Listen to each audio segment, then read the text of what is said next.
Hello everyone. In this video we are going to talk about AS2 valuation of inventory. ఇది చూడడానికి chapter చాలా చిన్నగా ఉంటుంది, కానీ ఎగ్జామ్లో దీనిపైన క్వశ్చన్స్ మంచిగా వస్తాయి. కాన్సెప్చువల్లీ కూడా ఇది మనకు స్ట్రాంగ్గా ఉండడం చాలా అవసరం. ఎప్పుడైనా మనం ఫైనాన్షియల్ స్టేట్మెంట్స్ ప్రిపేర్ చేసినప్పుడు కానీ, ఏదైనా ఆడిట్లోకి వెళ్ళినప్పుడు కానీ, కాస్ట్ విషయంలో ఏమేమి ఎలిమెంట్స్ వస్తాయి, ఎలా వాల్యుయేషన్ చేస్తారు, వర్క్ ఇన్ ప్రోగ్రెస్ ఎలా చేస్తారు, అసలు ఇన్వెంటరీ అంటే ఏ ఐటమ్స్ వస్తాయి, ఏ ఐటమ్స్కి స్టాండర్డ్ అప్లికబుల్, ఇవి మనకు చాలా ఇంపార్టెంట్ అవుతాయి. So let's start. మనము ఒక 45 minutes వరకు తీసుకుంటాము. క్లియర్గా కాన్సెప్చువల్గా స్టాండర్డ్లో ఏమేమి ఉన్నాయో మొత్తం చూస్తాం. దాంతోపాటు క్వశ్చన్స్ ఏవైతే ఉన్నాయో అవి కూడా సాల్వ్ చేద్దాం. Let's start.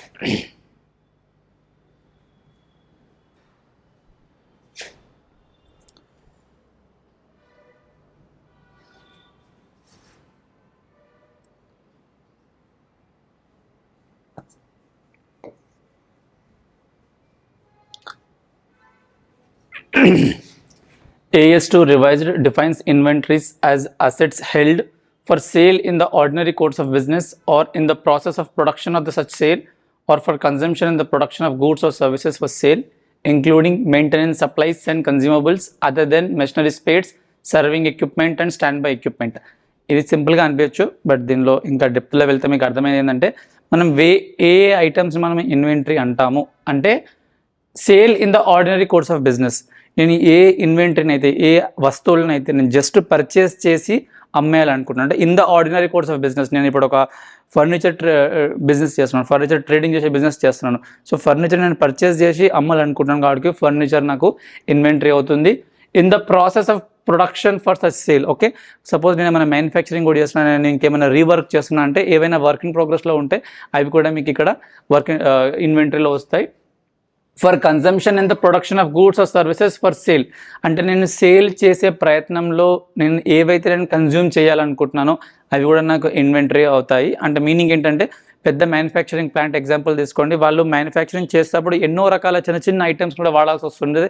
అవన్నిటిని కూడా వాళ్ళు ఇన్వెంటరీనే అంటారు. ఓకే, అవి కన్జంప్షన్ చేసుకుంటున్నారు అంటే వాళ్ళు ప్రొడక్షన్ చేసేటప్పుడు, ప్రాసెస్ ముందుకు తీసుకెళ్తేటప్పుడు చిన్న చిన్న ఐటమ్స్ చాలా వరకు అవసరం వస్తాయి. అవన్నీ కూడా ఇన్వెంటరీలోకే వస్తాయి. Including maintenance supplies. ఓకే, మెయింటెనెన్స్కి సంబంధించి ఏవైనా కావచ్చు.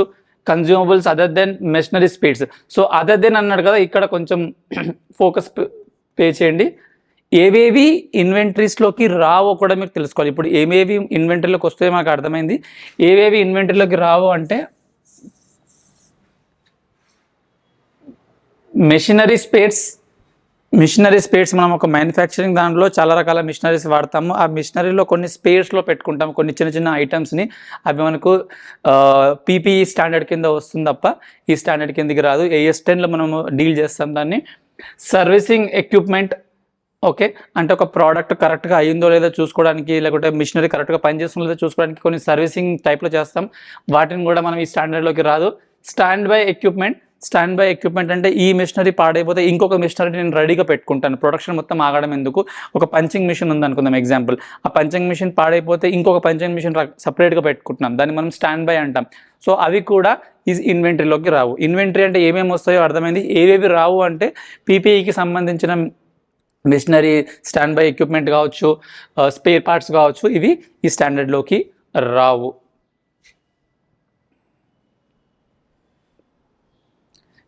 So inventories include finished goods, work in progress and materials, ఇవన్నీ వస్తాయి.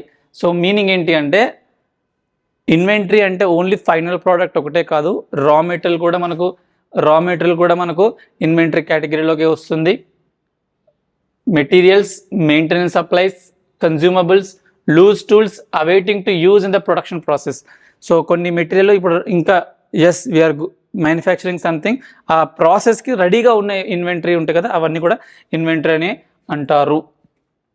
Following are excluded from the scope of AS2. ఏమేమి ఇందులో రావో కూడా ఇంకా క్లియర్గా ఇక్కడ చెప్తున్నాడు. మనకు AS7 ప్రకారం కన్స్ట్రక్షన్ కాంట్రాక్ట్ ఉంటుంది, అది కూడా నేను చేస్తాను వెరీ సూన్. ఆ AS7లో ఇప్పుడు మనకు ఒక పెద్ద బ్రిడ్జ్ కన్స్ట్రక్షన్ చేస్తున్నారు, ఇక్కడ పెద్ద బిల్డింగ్ కన్స్ట్రక్షన్ చేస్తున్నారు, షాపింగ్ కాంప్లెక్స్ అలా కన్స్ట్రక్షన్ చేస్తున్నప్పుడు అది వర్క్ ఇన్ ప్రోగ్రెస్ ఉంటుంది. ఎండ్ ఆఫ్ ద ఇయర్ కొంచెం మొత్తం ఒకటే ఇయర్లో మొత్తం అయిపోదు కదా, సో వాటిని మనం AS7 కింద ట్రీట్ చేస్తాం తప్ప AS2 కింద ఇన్వెంటరీగా ట్రీట్ చేయమని చెప్పి మనకి ఇక్కడ అర్థమవుతుంది. కానీ ఆ కన్స్ట్రక్షన్ సైట్ దగ్గర మీ దగ్గర కొంచెం సిమెంట్ బస్తాలు పడి ఉన్నాయి, లేకపోతే కొంచెము స్టీల్ ఏదో పడి ఉన్నాయి, లేకపోతే ఇంకేదో మెటీరియల్ పడి ఉన్నాయి అంటే they will come under AS2. Again ఒక కన్స్ట్రక్షన్ సైట్లో కన్స్ట్రక్షన్కి సంబంధించిన మెయిన్ బిల్డింగ్కి సంబంధించిన వర్క్ ఇన్ ప్రోగ్రెస్ అంటాం కదా, అంటే ఇక్కడ వరకు వచ్చిందో అని దాన్ని మనం AS7 ప్రకారం డీల్ చేస్తాం. కానీ ఆ సైట్లో మీకు ఇంకేమైనా కన్జ్యూమబుల్స్ ఇంకేమైనా చిన్న చిన్న ఐటమ్స్ పడి ఉంటే అవి still they will come under AS2. తర్వాత work in progress arising in the ordinary course of business of service providers, that is cost of providing a part of service. For example, for a shipping company, fuel and stores not consumed at the end of the accounting period is inventory but not cost for OH in process. Sir meaning ఏమంటున్నానంటే, ఇప్పుడు ఒక shipping company example తీసుకుందాం. అది water పైన పోతుంది సముద్రంలో ఎక్కడో. So వాళ్ళు వెళ్తేప్పుడు డెఫినెట్లీ వాళ్ళకు కూడా కొన్ని తినడానికి సంబంధించిన కొన్ని ఇన్వెంటరీస్ పెట్టుకుంటారు కదా.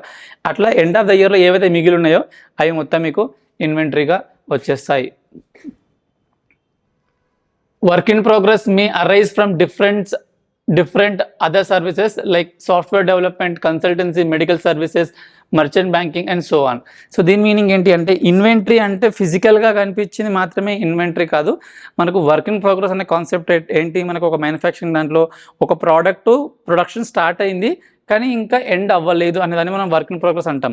కానీ సపోజ్ ఒక సర్వీస్ ఒక సాఫ్ట్వేర్ కంపెనీ అనుకుందాం, వాళ్ళకి వర్క్ ఇన్ ప్రోగ్రెస్ ఉంటుందంటే 100% వాళ్ళకు కూడా వర్క్ ఇన్ ప్రోగ్రెస్ ఉంటుంది.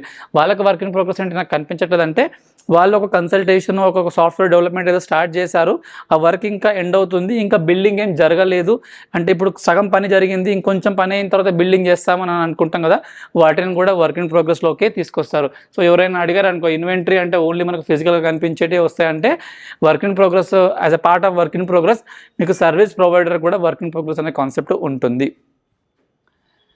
ఇంకా shares, debentures and other financial instruments held as stock in trade. So shares, debentures and other financial instruments AS2లో అప్లికబుల్ రావు. ఎందుకు టైం వచ్చింది ఇక్కడికి. So shares, debentures, other financial instruments ఏవైతే ఉన్నాయో అవి AS2 ప్రకారం వాల్యుయేషన్ చేయము, దాన్ని సపరేట్ వాల్యుయేషన్ చేస్తాము.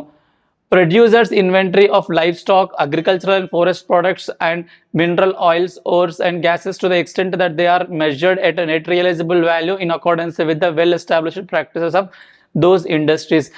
ఈ మైనింగ్ ఇండస్ట్రీస్కి సంబంధించిన ఇన్వెంటరీ కూడా ఇందులోకి రాదు అని చెప్తున్నాడు. లైవ్ స్టాక్ కూడా మనం ఈ స్టాండర్డ్ ప్రకారం ఈ స్టాండర్డ్లోకి రాదు. అగ్రికల్చరల్ అండ్ ఫారెస్ట్ ప్రొడ్యూస్ కూడా రాదు. ఒక బేరర్ ప్లాంట్ అనేది ఒకటి AS10లో కవర్ అవుతుంది, ఇందులో అది కూడా కవర్ అవ్వదు. సో ఐ హోప్ ఇన్వెంటరీ అంటే ఏంటంటే ఒక చిన్న క్లారిటీ వచ్చిందని అనుకుందాం.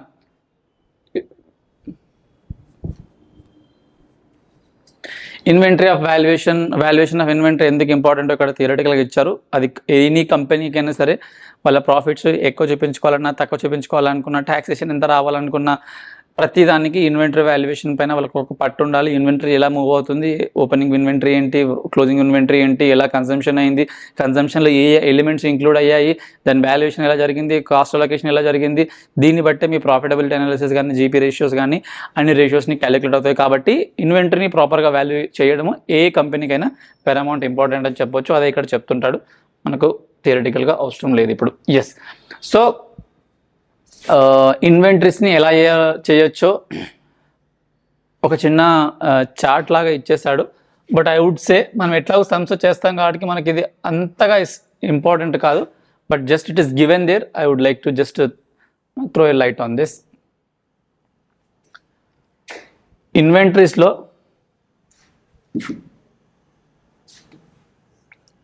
raw material at cost if finished goods are sold at or above the cost, otherwise replacement cost. దీని మీనింగ్ చెప్తాను, అక్కడ చదివిందే ఉంది బట్ దాని లిటరల్ మీనింగ్ ఏంటంటే,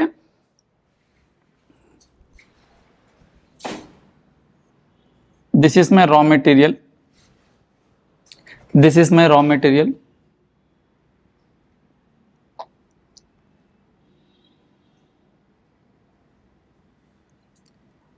this raw material is getting converted into my finished goods. అర్థమవుతుందా? Raw material నేను purchase చేసింది 100 రూపీస్కి పర్చేజ్ చేశాను, జస్ట్ ఒక రా మెటీరియల్. దీన్ని ఒక కొంచెం మ్యానుఫ్యాక్చరింగ్ చేసిన తర్వాత ఫినిష్డ్ గూడ్స్గా కన్వర్ట్ అవ్వడానికి this will become some 500 rupees example. So this is my cast, right. ఇప్పుడు మార్కెట్ వాల్యూ చూస్తే, మార్కెట్ ప్రైస్ చూస్తే దీని సెల్లింగ్ ప్రైస్ మార్కెట్లో ఎంత ఉందంటే 750 రూపీస్ ఉంది. ఓకే, అంటే నేను ఏ రా మెటీరియల్ని అయితే ఒక మ్యానుఫ్యాక్చర్లో వాడాలనుకుంటున్నానో ఆ రా మెటీరియల్ ఆ ఫైనల్ ప్రోడక్ట్ అయిన తర్వాత నా కాస్ట్ కంటే ఎక్కువ రేటుకి అమ్మబడుతుంది. Okay, I'm able to sell my final product at cost or more then cost. కాబట్టి I should be valuing my raw material in my books of accounts balance sheet at cost 100. Sir మాకు అర్థం కాలేదు, ఎందుకు చెప్పాల్సిన అవసరం వచ్చింది అంటే, listen carefully. నేను ఒక రా మెటీరియల్ పర్చేస్ చేశాను, ఆ రా మెటీరియల్ పర్చేస్ చేసింది 100కి, కానీ కొన్న వెంటనే రేట్లు పడిపోయి దాని మార్కెట్ ప్రైస్ 80 రూపీస్ అయింది. మార్కెట్ రేటు 80 రూపీస్ అయింది అంటే, ఇప్పుడు సార్ మీరు ఇక్కడ చెప్పారు కదా cost or NRV whichever is lower, కాబట్టి నేను నా రా మెటీరియల్ని 100కి చూపించుకోవాలా 80కి చూపించుకోవాలా, 80కే చూపించుకోవాలి కదా, ఆ లాజిక్ వాడితే అని అనుకోవచ్చు. కానీ ఆ లాజిక్ వాడకన్నా ముందు మనం ఒక టెస్ట్ చేయాలి. ఆ టెస్ట్ ఏంటంటే, ఏ రా మెటీరియల్ అయితే నువ్వు వాడి ఫైనల్ గూడ్గా తెచ్చుకోగలుగుతున్నావో ఆ ఫైనల్ గూడు మార్కెట్లో దాని ప్రైజు మన కాస్ట్ కన్నా ఎక్కువ ఉంది అంటే సాటిస్ఫైడ్. ఓకే, నేను ఈ రా మెటీరియల్ని ఒక ప్రాసెస్లో పెట్టాలనుకుంటున్నాను, దానివల్ల ఒక ఫినిష్డ్ గూడ్స్ వస్తుంది, అది అమ్మితే నేను పెట్టిన రేట్ కంటే ఎక్కువ అమౌంటే వస్తుంది అంటే I'm able to make a profit in my final product. కాబట్టి I'm not making any loss in the final product. కాబట్టి irrespective of what is my market price or net realisable value of my raw material, I continue to show it at my cost value. నా raw material cost పడిపోయినప్పటికీ కూడా I will still show it at my cost price. అది ఈ concept మనకు చెప్తుంది.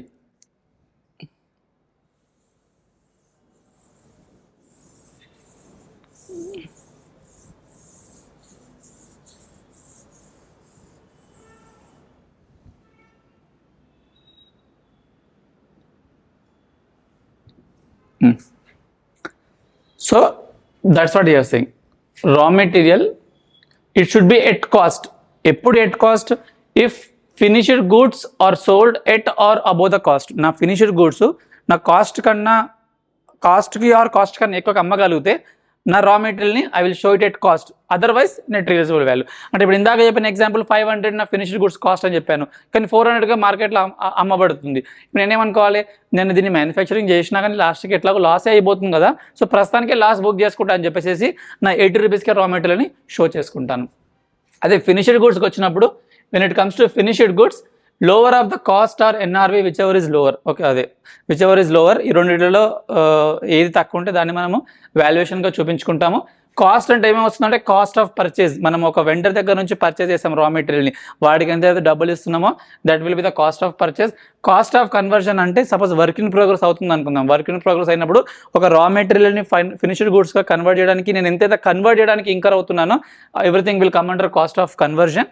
And other cost అంటే ఏమైనా మనము ట్రేడ్ మార్క్, పేటెంట్, లేకుంటే ఇంకేమైనా ఎక్స్పెండిచర్స్ని డైరెక్ట్గా ఆ రా మెటీరియల్ పైన మనం ఇంకర్ అవుతున్నాము అనుకుంటే ఆ డైరెక్ట్ ఆపరేషనల్ కాస్ట్ మొత్తము ఇందులో కాస్ట్ ఆఫ్ ద ప్రోడక్ట్గా వస్తుంది. ఇప్పుడు నేను ఒక ప్రోడక్ట్ని 100 రూపీస్కి కొన్నాను ఢిల్లీలో, ఇక్కడికి వచ్చేసరికి అది 100 ఏమి ఉండదు కదా, అక్కడ నుంచి ఇక్కడ రావడానికి ఇన్సూరెన్స్ పడుతుంది, ట్రాన్స్పోర్టేషన్ పడుతుంది, లేబర్ ఛార్జెస్ పడతాయి. ఓకే, దాని తర్వాత వచ్చిన తర్వాత దాన్ని కన్వర్ట్ చేయడానికి మళ్ళీ కొంచెం పడుతుంది, దానిపైన ఏమైనా ఎక్సైజ్ డ్యూటీ కట్టొచ్చు, అట్లా ఏవేవైతే డ్యూటీస్ కడతారో అవన్నీ ఇంక్లూడ్ చేస్తాం ఎక్సెప్ట్ మీకు క్రెడిట్ దొరుకుతాయి. సో ఎన్ఆర్వి అంటే అర్థమైందంటే net realisable value less selling realisable value less selling expenses estimated for the cost of completion. దాని మీనింగ్ ఏంటంటే, ఇప్పుడు నేను ఒక 100 రూపీస్కి అమ్మాలనుకుంటున్నాను, కానీ 100 రూపీస్కి అమ్మాలి అనుకుంటే నేను దాన్ని డెలివరీ కూడా ఫ్రీగా చేయాల్సిన అవసరం వస్తుంది. అంటే 100 రూపీస్ మైనస్ ఆ డెలివరీ ఛార్జెస్ ఒక 10 రూపీస్ అనుకుందాం, ఆ 10 రూపీస్ని మైనస్ చేసుకుంటే then I will come to know what is my net realisable value. If my selling price is 100 and if I have to incur 10 rupees to complete the sale, then my net NRV will be 100 minus 10. So ఇవన్నీ మన concepts.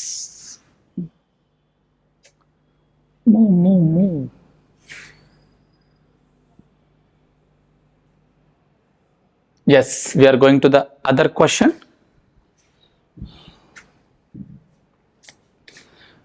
Cost of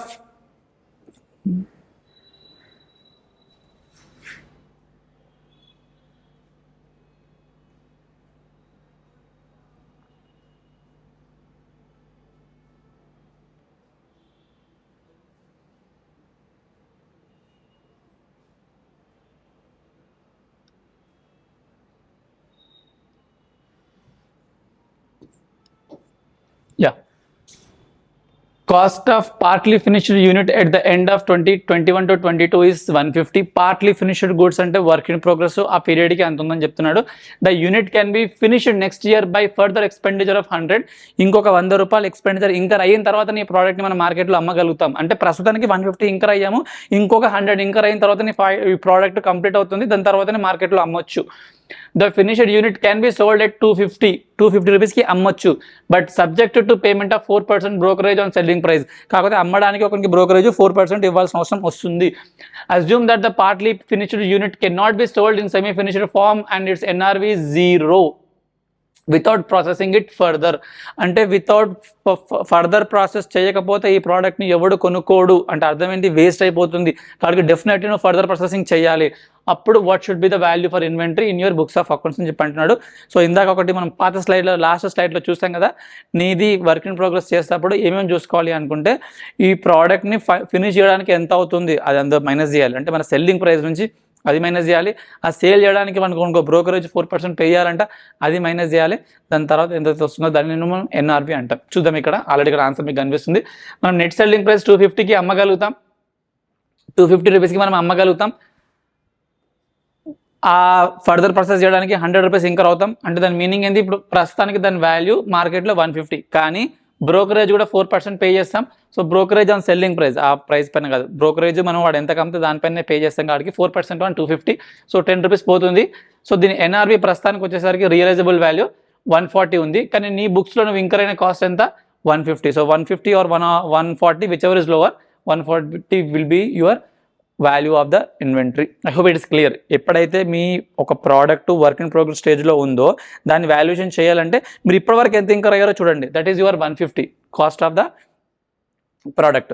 కానీ దీన్ని NRV ఎంత ఉంది తెలుసుకోవాలంటే ఏం చేయాలంటే, దీన్ని ఫైనల్గా అమ్ముతాప్పుడు ఏ రేట్కి అమ్ముతాము, ఆ ఫైనల్గా అమ్మడానికి ఇంకా ఫర్దర్ ప్రాసెసింగ్ ఎంత చేయాలి. సో ఫైనల్ రేట్ నుంచి ఫర్దర్ ప్రాసెసింగ్ మైనస్ చేసి మైనస్ ఫైనల్గా అమ్మేటప్పుడు మనం ఎంత బ్రోకరేజ్ పే చేస్తాం, సెల్లింగ్ ఎక్స్పెన్సెస్ ఏదైతే అది మైనస్ చేస్తే వచ్చింది NRV, cost versus NRV whichever is lower, that will be giving you the value of inventory as on a particular date. So ఇందులో చెప్పడానికైతే లేదు. కాస్ట్ ఆఫ్ పర్చేజ్ అంటే మీకు తెలిసిందే, ఇన్వెంటరీకి వెండర్కి మనం పే చేసే అమౌంట్ మనం కాస్ట్ ఆఫ్ పర్చేస్గా తీసుకుంటాం. దాంతోపాటు ఏమైనా డిస్కౌంట్స్ ఉంటే దాన్ని కూడా కన్సిడర్ చేస్తాం. ఒకసారి మనం బల్క్లో ఉన్నప్పుడు వాడు డిస్కౌంట్ ఇచ్చేస్తాడు. సో వాడు డిస్కౌంట్ ఇచ్చినప్పుడు వాడికి నువ్వు కూడా డిస్కౌంట్ ఇచ్చి నీ వాల్యుయేషన్ చేయాలి. మీనింగ్ 100 రూపీస్ ప్రోడక్ట్ రేటు, కానీ వాడు బల్క్లో ఉండడం వల్ల దానికి ఒక 5% డిస్కౌంట్ ఇస్తున్నాడు, అంటే 95K పడుతుంది కదా. సో మన కాస్ట్ కూడా 95 అవ్వాల్సిన అవసరం ఉంది. Discounts, rebates, duty drawbacks and other similar items are deducted in determining the cost of the purchase. నీకు ఎలాంటి బెనిఫిట్స్ వస్తున్నా వాటి అనేది తీసేయాలంటే నువ్వు కొన్న దానికన్నా నువ్వు డబ్బులు పెట్టిన దానికన్నా ఎక్కువ చూపించుకునే ప్రయత్నం చేయకు అని చెప్పి ఇక్కడ మనకు అర్థమవుతుంది. కాస్ట్ ఆఫ్ కన్వర్జన్ అంటే అర్థం ఏంటంటే మనం కాస్టింగ్ చాప్టర్ ఎవరికైతే అయిపోయిందో ఇది క్లియర్గా అయిపోతుంది. మనకు ఫిక్స్డ్ ఓవర్ హెడ్ అని ఒకటి ఉంటుంది, వేరియబుల్ ఓవర్ హెడ్ అని ఒకటి ఉంటుంది. సో దాన్ని మనం కాస్ట్ ఆఫ్ కన్వర్షన్లో ఎలా చేయాలి, ఎలా అపోర్షన్ చేయాలన్నది ఇక్కడ చెప్తాడు. ఇది థియరిటికల్గా చెప్పాల్సిన అవసరం లేదు, నంబర్స్తో పాటు చెప్తే అర్థమైపోతుంది. మొత్తం మనకు ఫిక్స్డ్ ఓవర్ హెడ్ ఎంత ఇంకర్ అయ్యాము, ఇక్కడ మొత్తం ప్లాంట్కి మన కెపాసిటీ ఎంత, అలా చేస్తే total expenditure divided by capacity చేస్తే పర్ యూనిట్ తెలుస్తుంది. అలా మనం దాన్ని అలొకేట్ చేసుకోవాలి. వేరియబుల్ ఓవర్ హెడ్ అంటే తెలిసిందే, ఒక్కొక్క ప్రోడక్ట్కి ఒక్కొక్కసారి ఇంకర్ అవుతుంది. You will incur only when you produce it, but that not a problem. So కొన్ని ఎగ్జాంపుల్స్ ఇచ్చాడు, just have a look in to this. Not so important, but just మన క్లారిటీని పెంచుకోవడానికి సబ్జెక్ట్ పైన. ABC Limited has a plant capacity to produce 1 lakh units. So they have a capacity, spelling చూడకండి తప్పే ఉంది, 1 lakh units per annum and expected fixed overhead is 18 lakh.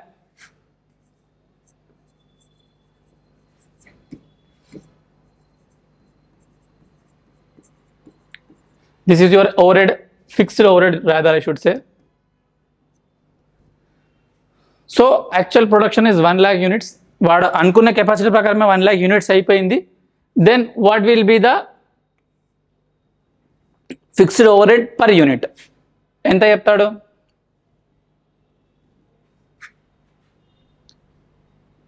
Case 1,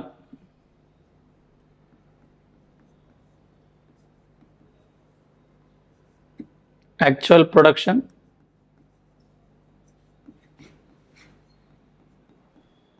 అంటే నీ capacity 1 lakh ఉంది, నువ్వు కూడా ప్రొడ్యూస్ చేసింది 1 lakh కాబట్టి fixed over head per unit చూస్తే 18 lakh divided by 1 lakh 18 rupees వస్తుంది. మీరు ఏం చేస్తారు సార్ అంటే ఎప్పుడైతే నార్మల్ కెపాసిటీ మన యాక్చువల్ ప్రొడక్షన్ నార్మల్ కెపాసిటీకి దగ్గరలో ఉంటుందో మనం దాన్ని నార్మల్ కెపాసిటీతో వెళ్ళిపోవచ్చు. అదే ఇక్కడ చెప్తున్నాడు. Next, actual production is 90,000 units. Fixed over head is not going to change with the change in the output and will remain constant at 18 lakhs. Therefore, overhead on actual basis is 20 per unit. Okay, hence by valuing inventory at 20 per unit for fixed overhead.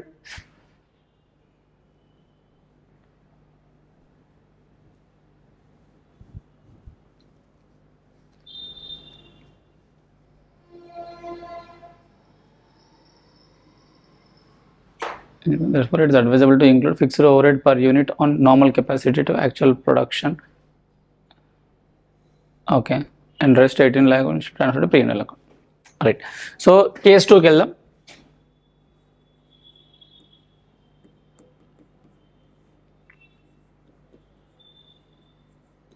Actual production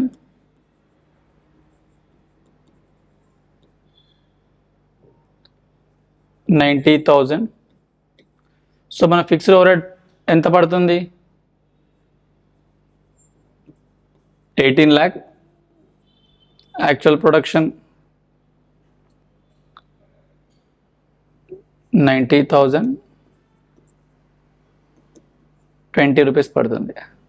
sir ఇప్పుడు దీని effect ఏం పడుతుంది sir? మీరు ఇక్కడ actual capacity కాకుండా normal capacity తీసుకుంటే సరిపోయేది కదా అంటే, సపోజ్ నార్మల్ కెపాసిటీ తీసుకుంటే ఏమై ఉండేదంటే, నార్మల్ కెపాసిటీ తీసుకుంటే 18 రూపీస్ ఉంటే 18 రూపీసే పడి ఉండేది. ఓకే, సో దీనివల్ల మన P&Lకి ఎక్కువ ఇన్వెంటరీ వాల్యుయేషన్ ఎక్కువ అయిపోతుంది. సో ఇప్పుడు ఇక్కడ ఏం చేస్తారంటే, because your fixed over head is now 20 rupees, inventory valuation ఎలా జరుగుద్ది? మీ ఇన్వెంటరీ మీరు ప్రొడ్యూస్ చేసింది ఓన్లీ 90,000 యూనిట్స్.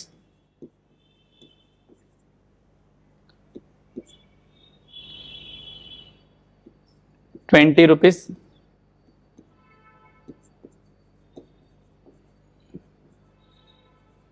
18 lakh పడుతుంది. సపోజ్ మీరు యాక్చువల్ కెపాసిటీని తీసుకొని ఉండుంటే, ఇప్పుడు ఇక్కడ యాక్చువల్ కెపాసిటీ 90,000 తీసుకున్నారు కదా, ఫిక్స్డ్ ఓవర్ హెడ్ని క్యాలిక్యులేట్ చేసేటప్పుడు 90,000 తీసుకొని ఉండుంటే fixed over head per unit 20 అయి ఉండేది. మీ ఇన్వెంటరీ వాల్యుయేషన్ ఎట్లా అయి ఉండేది? మీరు యాక్చువల్గా ప్రొడ్యూస్ చేసింది 90,000, 20 రూపీస్కి ఇంత, సో మొత్తం 18 lakhs. మీ వేరే ఏ ఇన్వెంటరీ కాస్ట్ ఉందో దానికి ఇంత ఇంక్లూడ్ అయి ఉండేది. అంటే దీని మీనింగ్ ఏంది? మీ బ్యాలెన్స్ షీట్లో మీరు ఇన్వెంటరీ చూపించుకున్నప్పుడు ఇన్వెంటరీ పోర్షన్లో 18 lakhsకి చూపించుకునే వాళ్ళు. కానీ ఇక్కడ స్టాండర్డ్ ఏం చెప్తుంది అంటే,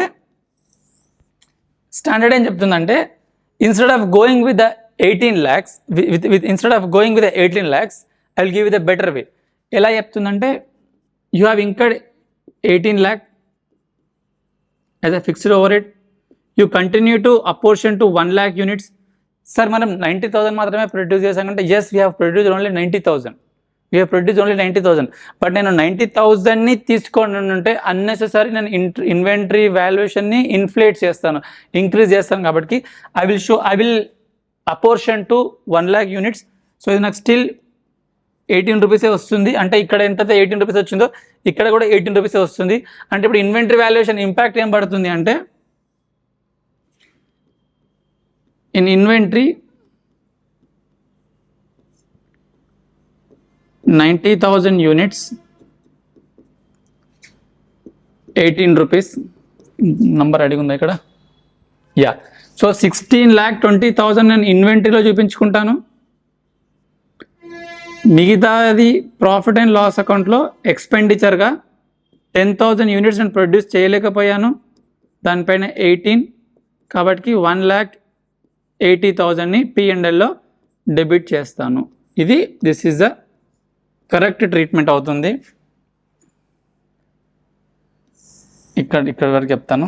సో ఇది రాంగ్ ట్రీట్మెంట్ అవుతుంది. రెండింటికి మీనింగ్ అర్థం చేసుకోండి. నంబర్స్ అక్కడ ఉన్నాయి, ఇది ఎగ్జామ్లో కూడా డైరెక్ట్గా క్వశ్చన్లో రాకపోవచ్చు.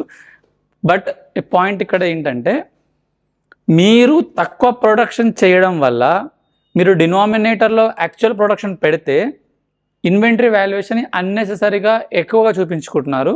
అది స్టాండర్డ్ ఒప్పుకోవట్లేదు. స్టాండర్డ్ ఏమంటుంది, అది నీ కెపాసిటీ నువ్వు తక్కువ యూటిలైజ్ చేసుకున్నావు, కానీ అది కాస్ట్ నిజంగా పెరగాల్సిన రీజన్ కాదు. కాబట్టి what you will do is you will continue to divide it by the normal capacity only. So you are getting 18 rupees. So 18 rupees 90,000 units నువ్వు ప్రొడ్యూస్ చేస్తావు. 90,000 multiplied by 18. So 16,20,000 will be the value of inventory, or that will be added to the value of inventory. Remaining ఇంకా ఏదైతే 1.8 lakh ఉందో అది నువ్వు production చేసుకోలేకపోయావు కాబట్టి అది profit and loss అకౌంట్కి వెళ్ళాలని చెప్పి ఈ స్టాండర్డ్ మనకి ఇక్కడ చెప్తుంది.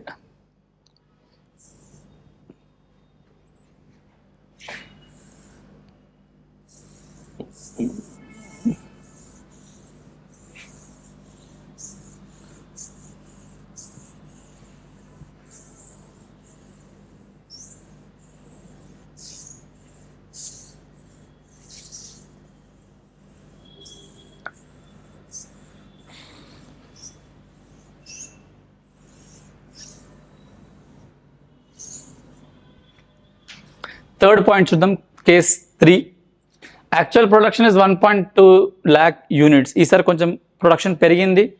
Fixed overhead is not going to change with the change in the output and will remain constant at 18 lakhs. Therefore, overhead cost on the actual basis is 15 rupees. Hence, by valuing inventory at 18 rupees each for fixed overhead purpose, we will be adding the element of cost to the inventory which actually has not been incurred.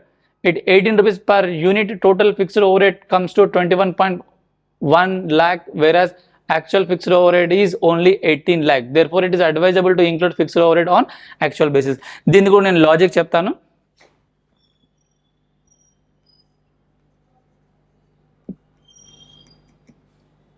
Case 3.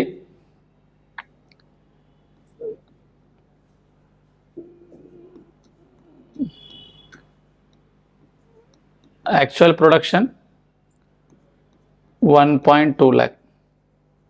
So నేను 2గా bifurcate చేస్తాను. ఒకటి wrong treatment, ఒకటి correct treatment. Wrong treatment కూడా ఎందుకు, justification ఇవ్వడానికి. ఇప్పుడు నేను ఏం చేస్తానంటే నా fixed over head per unit అని చెప్పేసి totally have incurred 18 lakh for the fixed over head and I'm able to produce how many units, 1.2 lakh units.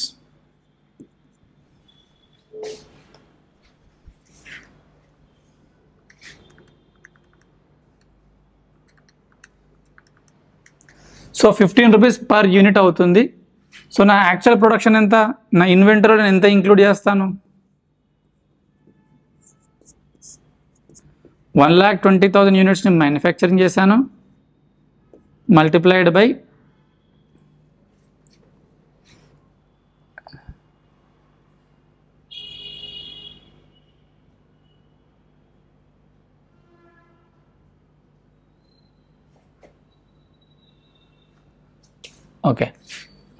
multiplied by 15 rupees. So it is inventory will be 18 lakh. So this is a correct treatment.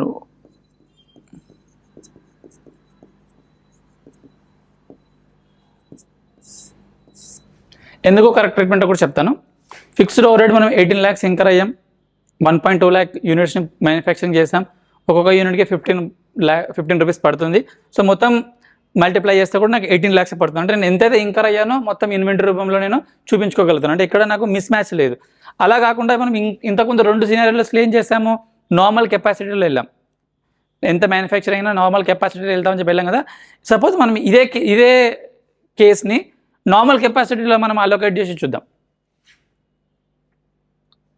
Normal capacity చేయాలంటే ఎంత అవుతుంది, 18 lakh నేను incur అయ్యాను. Normal capacity 1 lakh units అంటే నాకు ఒక్కొక్కటి 18 rupees చొప్పున per unit పడుతుంది. సో నేను ఇన్వెంటరీ వాల్యుయేషన్ చేసేటప్పుడు ఏం చేస్తాను, 1,20,000 యూనిట్స్ని మ్యానుఫ్యాక్చరింగ్ చేశాను, ఒక్కొక్కటి 18 rupeesకి వాల్యూ చేస్తున్నాను.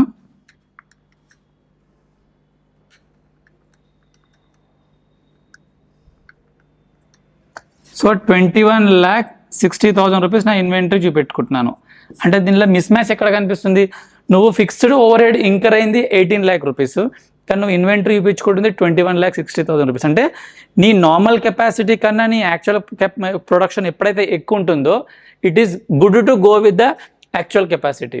అలా కాకుండా నార్మల్ కెపాసిటీ కన్నా నీ ప్రొడక్షన్ తక్కువ అవుతుందో అప్పుడు you should allocate it on the basis of the normal capacity. 2 points గుర్తుపెట్టుకోండి. మొత్తం ఆల్మోస్ట్ 20 minutes నేను ఎక్స్ప్లెయిన్ చేయడానికి ట్రై చేస్తాను. Very beautiful concept. మీకు ఎప్పుడైనా ఆడిట్ చేసేటప్పుడు కానీ అకౌంటింగ్లో కానీ ఫైనాన్షియల్ స్టేట్మెంట్స్లో కానీ యూజ్ అవుతుంది. మన నార్మల్ కెపాసిటీ కన్నా యాక్చువల్ కెపాసిటీ ఎక్కువ ఉందనుకుందాం, యాక్చువల్ కెపాసిటీతోనే మీరు అలొకేట్ చేయండి, మీ వాల్యుయేషన్ కరెక్ట్గా వస్తుంది. అలా కాకుండా నార్మల్ కెపాసిటీ కంటే యాక్చువల్ కెపాసిటీ తక్కువ ఉంది అనుకుందాం, నార్మల్ కెపాసిటీతోనే అలొకేట్ చేయండి. It's more of a costing concept, but still AS2 చెప్తుంది కాబట్టి మనం దీన్ని డిస్కస్ చేసాం. I hope you understood this point by now.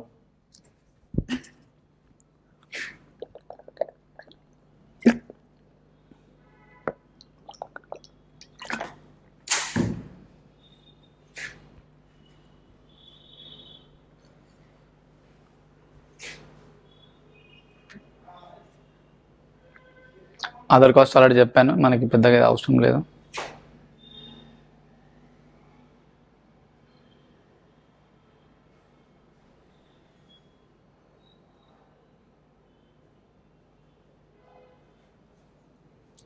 So exclusions from the cost of inventories. మనం ఇన్వెంటరీ వాల్యుయేషన్ చేసేటప్పుడు ఏ కాస్ట్ని మనము ఎక్స్క్లూడ్ చేయాలి అంటే మనం మా కాస్ట్లోకి రాకూడదు, ఇది నాది సంబంధం కాదు. AS2 ప్రకారం మీరు ఇన్వెంటరీ వాల్యుయేషన్ చేసి బ్యాలెన్స్ షీట్లో చూపించుకునేటప్పుడు మీరు ఎప్పుడైనా ఇది ఈ ఐటమ్స్ కనిపించిందంటే దట్స్ అబ్సల్యూట్లీ రాంగ్ అని చెప్పి మీరు చెప్పగలగాలి. ఏమేమిటివి? Abnormal amounts of wasted material, labour or other production costing principles ఇక్కడ చెప్తున్నాను. మ్యానుఫ్యాక్చరింగ్ చేసేటప్పుడు ఎంతో అంత లాస్ జరుగుతుంది, that is fine, that is called normal loss. మనకు అక్కడ ఒక కాన్సెప్ట్ ఏముంటుంది? Normal loss should be absorbed by good number of units. అంటే నార్మల్ లాస్ మనం ఎంత ప్రయత్నించినా మనం దాన్ని తప్పించుకోలేం కాబట్టి అందులో లాస్ని కూడా యాక్చువల్ మ్యానుఫ్యాక్చరింగ్ కాస్ట్లో యాడ్ చేసేసుకొని దాన్ని అబ్జర్వ్ చేసేసుకోండి అని అంటాం. కానీ మీ తప్పిదం వల్ల ఏదైనా అబ్నార్మల్ లాస్ జరుగుతాయి, మీరు మేనేజ్మెంట్ కరెక్ట్గా ప్లాన్ చేయకపోవడం వల్ల కావచ్చు, కరెక్ట్గా మెయింటైన్ చేయలేకపోవడం వల్ల కావచ్చు, రాంగ్ వెండర్ అయ్యడం వల్ల కావచ్చు, ఏ రీజన్ వల్ల అయినా మీకు అబ్నార్మల్ లాస్ అవుతే దాన్ని P&Lలోకి తీసుకురావాలి తప్ప ఇన్వెంటరీ వాల్యుయేషన్లో చూపించకూడదు. ఒక సమ్ ఉంది, దాంతోపాటు కూడా చెప్తాను, బట్ ఇక్కడ కాన్సెప్ట్గా వినండి.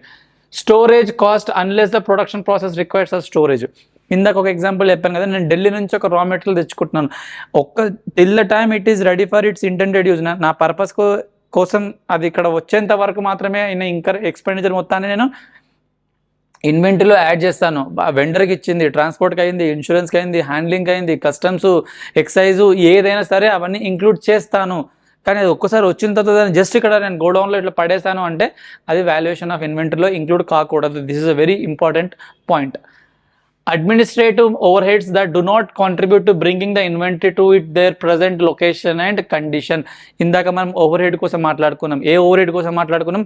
ఫిక్స్డ్ ఓవర్ హెడ్ కోసం మాత్రమే మాట్లాడుకున్నాం. అంటే ఓన్లీ ఫిక్స్డ్ ఓవర్ హెడ్ ఏదైతే మ్యానుఫ్యాక్చరింగ్కి సంబంధించిన ఓవర్ హెడ్ అయితే ఉంటుందో, మ్యానుఫ్యాక్చరింగ్ ప్లాంట్లో సంబంధించిన ఓవర్ హెడ్ అయితే ఉంటుందో, ఏదైతే ఓవర్ హెడ్ మనం ఇంకర్ అవుతున్నాం just to bring the asset to A final product, అంటే ఒక రా మెటీరియల్ నుంచి ఫైనల్ ప్రోడక్ట్గా కన్వర్ట్ చేయడానికి వాడుతున్న ఓవర్ హెడ్లోనే మనం ఇందాక మాట్లాడాం తప్ప ఇక్కడ అడ్మినిస్ట్రేటివ్ ఓవర్ హెడ్ అంటే ఒక కార్పొరేట్ ఆఫీస్ ఉంది, ఒక ఆడిటర్ ఉన్నాడు, ఒక అకౌంటెంట్ ఉన్నాడు, ఒక ఫ్యాన్ నడుస్తుంది, ఏసీ నడుస్తుంది, ఇవన్నీ సంబంధించినవి ఇన్వెంటరీలోకి వెళ్ళి మనము యాడ్ చేయకూడదు. అట్లా చేసేది బ్లెండర్ అయిపోతుంది. సెల్లింగ్ అండ్ డిస్ట్రిబ్యూషన్ కాస్ట్ ఎప్పటికీ ఇన్వెంటరీలో కాదు. ఎందుకంటే ఇన్వెంటరీ రెడీ అయిన తర్వాత నువ్వు సేల్ చేస్తున్నావు, కానీ ఆ సేల్కి సంబంధించిన ఎక్స్పెండిచర్ ఇన్వెంటరీ రెడీ రావడానికి ఇంక్లూడ్ కాకూడదు అని ఇక్కడ అర్థమవుతుంది. ఓకే, సో FIFO మెథడ్లో వాడతాం, లేదంటే వెయిటెడ్ యావరేజ్లో వాడతాము. ఈ 2 మెథడ్స్ అలౌడ్. ఇక్కడ ఒక క్వశ్చన్ చూద్దాం. We look into this question. A trader purchased certain articles for 85,000 rupees. He sold some articles for 105K. Average percentage of gross markup is 25% on cost. Opening stock of the inventory at cost is 15,000 rupees. Cost of the closing inventory find out చేయమని చెప్తున్నాడు. మనకు ఈ some అంత పెద్ద సమయం కాదు. ఒక చిన్న క్వశ్చన్, ఒక కాన్సెప్ట్ని you just have to revise it. మనకు ఒక ఫార్ములా ఉంటుంది, cost plus markup equal to your selling price. ఏం సార్ ఇది చిన్నప్పుడు చదువుకున్నామంటే కరెక్ట్.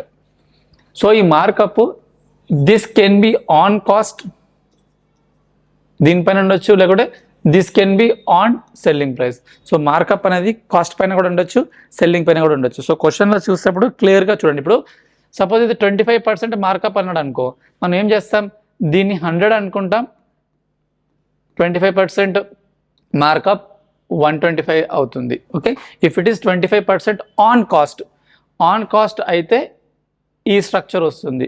అలా కాకుండా 25% ఆన్ సెల్లింగ్ ప్రైస్ అన్నాడు అనుకో, సెల్లింగ్ ప్రైస్ని 100 అనుకుంటాం, ఆన్ అని చెప్పి దేనంటే దాన్ని మనం 100 అనుకుంటాం.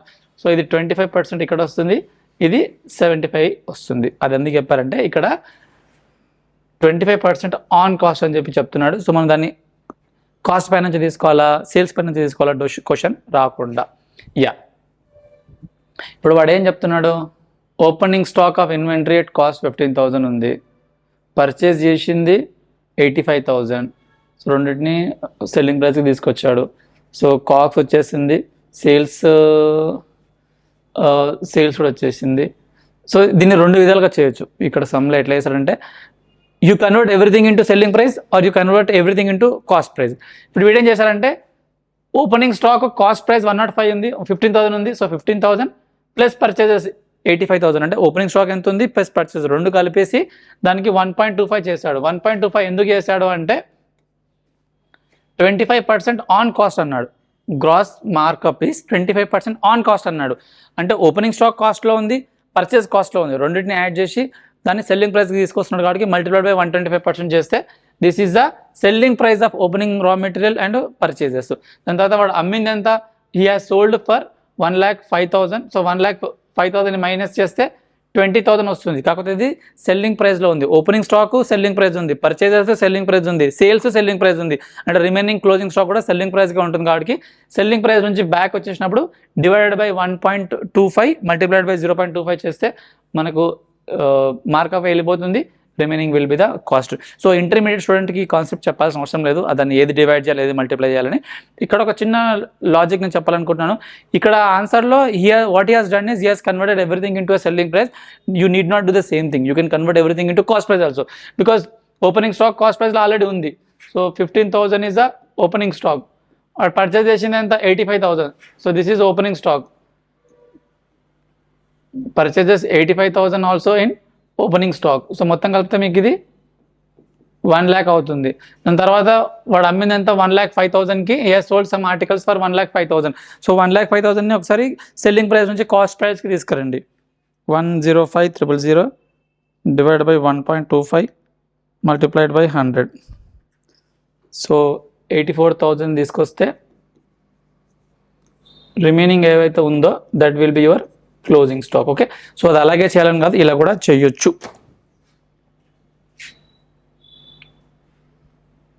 యా, సో మనము cost or NRV whichever is lower అని చెప్పి ఏఎస్ఓలో చెప్తుంది కదా. ఇక్కడ ఒక పాయింట్ ఏం చేయాలంటే మనకు చాలా ఇన్వెంటరీ ఉన్నప్పుడు, రెండు కొంచెం డిఫరెంట్ టైప్స్లో ఉన్నప్పుడు మనము ఇప్పుడు ఇక్కడ ఫర్నిచర్ ఉంది, చైర్స్ ఉన్నాయి, టేబుల్స్ ఉన్నాయి, బెడ్స్ ఉన్నాయి, ఫర్నిచర్ షాప్ అనుకుందాం మంది. ఓకే, అల్మిరాస్ ఉన్నాయి. సో అన్నిటినీ కలిపి చేయకూడదు. చైర్స్కి సపరేట్గా కాస్ట్ ఆర్ ఎన్ఆర్వి, టేబుల్స్కి సపరేట్గా కాస్ట్ ఆర్ ఎన్ఆర్వి అట్లా చేయాలి. అదే ఇక్కడ పాయింట్లో చెప్తున్నాడు. ఐటమ్ 1 50,000 ఉంది, ఇక 50,000 cost, net realisable value 45,000. Whichever is lower అంటే 45 తీసుకుంటాడు. ఇక్కడ 20,000 24,000లో whichever is lower 20,000. So మొత్తం 65,000కి వాల్యుయేషన్ చేయాలి. ఓకే, మనం ఎట్లా కాకుండా ఇప్పుడు టోటల్గా చూసాం అనుకుందాం, 70,000 వర్సెస్ 16,000, మనం 16,000 అంటాం. మొత్తం గ్రూప్ మొత్తం కేటగిరీ మొత్తాన్ని క్లబ్ చేస్తే, కానీ అది రాంగ్ ట్రీట్మెంట్ అవుతుంది. ఐటమ్ వైజ్గా చెయ్యాలని చెప్పి ఇక్కడ మనకు అర్థమవుతుంది. సో డిస్క్లోజర్స్లో కొన్ని ఉంటాయి, అది ప్రాక్టికల్గా అవసరం. Accounting policies adopted in measuring the inventory including the cost formula used. So మీరు ఇన్వెంటరీని వాల్యూ చేసేటప్పుడు ఏ కాస్ట్ ఫార్ములా వాడరు, ఎందుకంటే కాస్ట్లో మనం ఇలాగే చేయాలని ఏం లేదు కదా. కొంచెం మీరేం ఇన్నోవేషన్ చేస్తారు అందులో, మీరు ఎలా దానికి ఏ కాస్ట్ ఫార్ములా వాడారు, ఫీఫోనా, వెయిటెడ్ యావరేజా.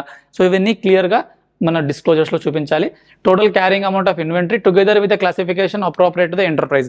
ఇన్వెంటరీ క్లాసిఫికేషన్ అంటే దీన్ని ఇలాగే చేయాలని నేను ఇప్పుడు నేను ఫర్నిచర్ షాప్ ఎగ్జాంపుల్ చెప్పాను. ఇప్పుడు నేను ఇన్వెంటరీ నేను క్లాసిఫై చేసేటప్పుడు ఇవి టేబుల్స్, ఇన్ని చైర్స్, లేకుంటే ఇక్కడ కబోర్డ్స్, లేకుంటే బెడ్స్, అట్లా నా క్లాసిఫికేషన్. ఒక ఫర్నిచర్ షాప్ కాకుండా ఇంకేదైనా ఒక కంప్యూటర్ షాప్ అనుకుందాం. ఆ కంప్యూటర్లో మనకి పీసీస్, ల్యాప్టాప్స్, లేకుంటే ఇంకేమైనా ఐటమ్స్, అట్లా అంటే ఏ బిజినెస్ ఉంటే ఆ బిజినెస్కి వాళ్ళ క్లాసిఫికేషన్ ప్రకారం ఇన్వెంటరీని సపరేట్గా చూపించుకోవాలని చెప్పి చెప్తుంది.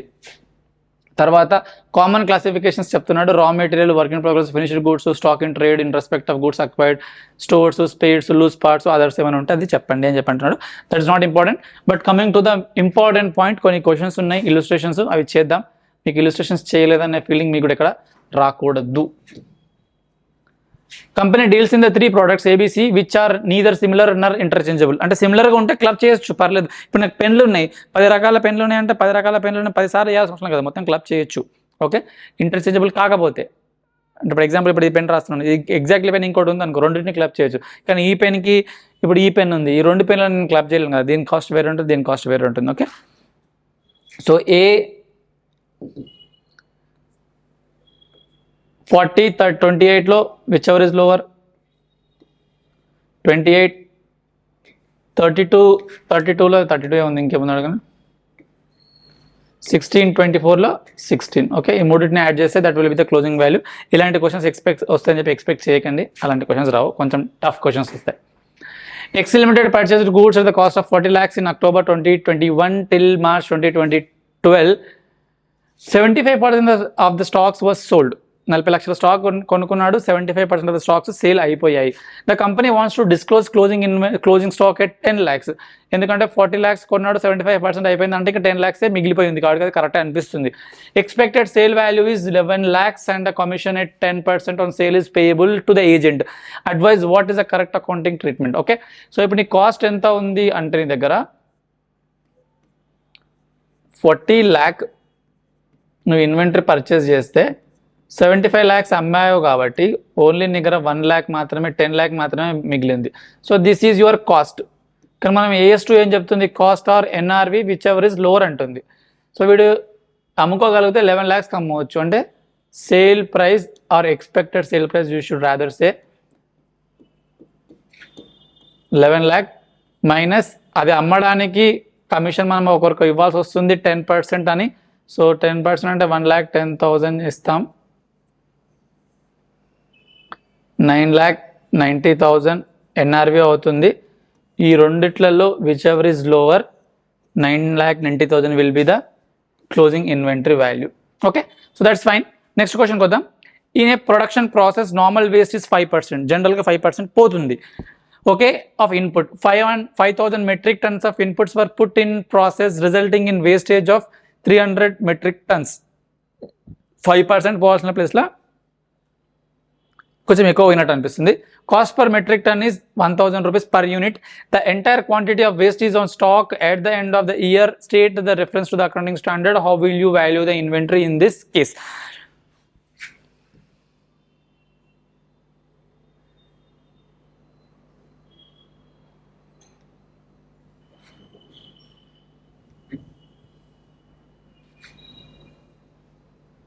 Okay, good option. సో ఇక్కడ ఏం చెప్తున్నాడు, what is your input,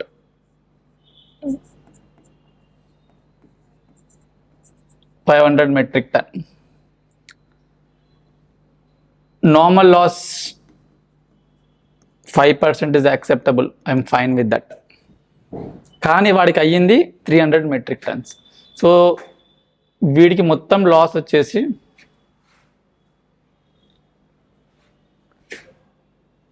300 metric tons లో we should identify which is normal,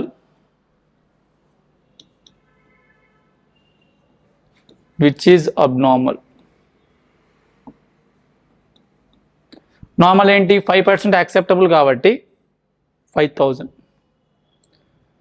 5% 250 metric tons is normal. 250 metric tons వరకు మీ మ్యానుఫ్యాక్చరింగ్లో లాస్ అయిపోతే ఐమ్ ఫైన్, ఆ లాస్ని కూడా మంచి యూనిట్స్ అబ్జార్బ్ చేసుకుంటాయి. కానీ ఇక్కడ వీడికి 300 మెట్రిక్ టన్స్ వచ్చాయి కాబట్టి 50 మెట్రిక్ టన్స్ది నాకు సంబంధం లేదు, ఇది P&Lకి వెళ్ళాలి అని చెప్తుంది. ఓకే, సో మనకు కాస్టింగ్లో మీరు ప్రాసెస్ కాస్టింగ్ ఎవరైతే విన్నారో, నా క్లాసెస్ ఆల్రెడీ యూట్యూబ్లో ఉన్నాయి, చూసుకోండి ఎవరికైనా ప్రాసెస్ కాస్టింగ్ ఇంకా డౌట్ ఉంటే. సో అందులో మనం దీని ఫార్ములా ఎలా చేస్తాం, టోటల్ న్యూమరేటర్లో మన కాస్ట్ ఎంతో చూస్తామంటే 5000, ఇక్కడ వస్తా 5000 మెట్రిక్ టన్స్ పర్చేస్ చేస్తున్నాం, ఒక్కొక్కటి 1000 rupees. Okay, quantity multiplied by rate. డినామినేటర్కి వచ్చినప్పుడు నీకు మొత్తం యాక్చువల్గా క్వాంటిటీ ఎంత, 5000 metric tons. 5000 metric tons minus normal loss in units. Normal loss its units 250 ఇక్కడ మైనస్ చేస్తాం. సార్ ఈ ఫార్ములా ఎక్కడ వచ్చిందంటే ఇది కాస్టింగ్ ఫార్ములా. ఓకే, ఈ స్క్రాప్ నమ్మితే ఏమైనా డబ్బులు వస్తే దాన్ని కూడా ఇక్కడ న్యూమినేటర్ నుంచి మైనస్ చేస్తాం. ఇక్కడ ఏం ఇవ్వలేదు కాబట్టి we don't know about that. So 5000 అంటే 50 lakh న్యూమరేటర్లో వస్తుంది, డినామినేటర్లో 409750. మ్యాథమెటిక్స్ మొత్తం minus, the more you are using your calculator. 97509 రాదు ఇక్కడ.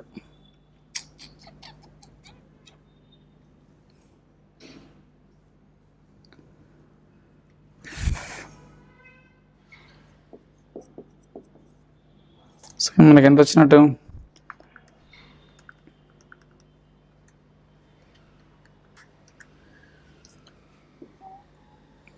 1052.6 will be the cost per unit. Sir మనం కొన్నది 1000 రూపాయలకే కదా అంటే, నీ నార్మల్ లాస్ని కూడా ఆ రేటుతో పెంచేసేసుకొని నలిఫై చేసుకో అని చెప్పి అర్థం అక్కడ. అంటే మనం కొన్నది ఐటమ్ 1000 రూపీస్కే, కానీ ఇప్పుడు ఈ నార్మల్ లాస్ని కూడా గుడ్ నంబర్స్లో అబ్జర్వ్ చేసిన తర్వాత గుడ్ నంబర్ వాటికి రేటు 1052 పడుతుంది. సరే ఇప్పుడు ఏం చెప్పాలనుకుంటానంటే, ఈ 50 యూనిట్స్ ఏదైతే వేస్ట్ అయిందో అది 1052.6 ఎంతైతే వస్తుందో that should go to your P&L account. Okay, so good number of units మనకి ఇప్పుడు ఎంత వచ్చింది, మిగతా ఎంతైతే ఉందో 4750 multiplied by 1052, that will go into your normal inventory valuation. Hope that is also clear. ఇక్కడ నంబర్స్ ఉన్నాయి,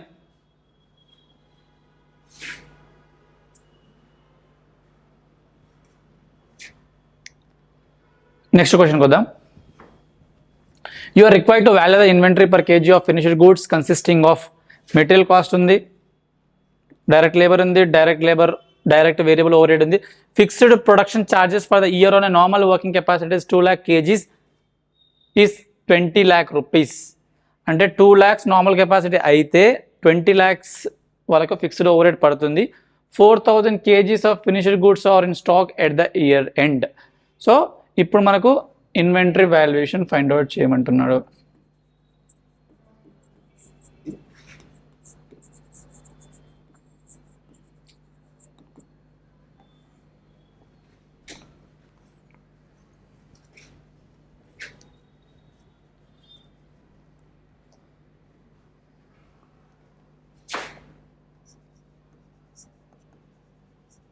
మెటీరియల్ 200 rupees,